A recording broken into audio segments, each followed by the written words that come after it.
খবরদার, বিবির সাথে এমন আচরণ করবেন না। কাল হাসরের মাঠে বিবিকে জিজ্ঞেস করা হবে তোমার স্বামী কেমন ছিল।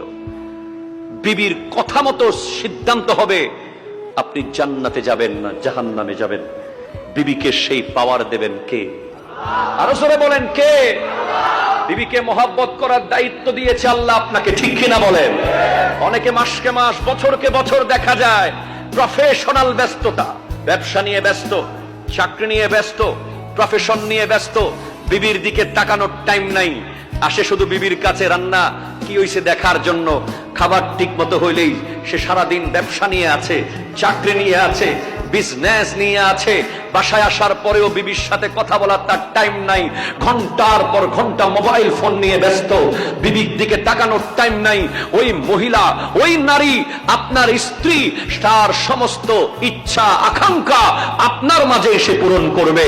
সুতরাং আপনার উচিত হবে বিবির জন্য প্রতিদিন কিছুক্ষণ টাইম ব্যবহার করা, বের করে নেওয়া, বিবির মনের দুঃখ শোনা।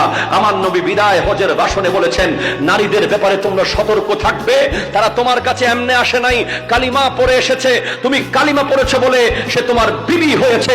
আল্লাহর কালিমাকে সাক্ষী রেখে তুমি তাকে বিবি বানিয়েছো। তার খাবার দেওয়ার দায়িত্ব তোমার, তার ভরণ পোষণ দেওয়ার দায়িত্ব তোমার, তাকে অন্ন বস্ত্র বাসস্থান নিশ্চিত করার দায়িত্ব তোমার। তুমি ইচ্ছে করে যদি সেই দায়িত্বে অবহেলা করো, আমার নবী তোমাকে ছাড়বে না। ঠিক কিনা কথা বলে?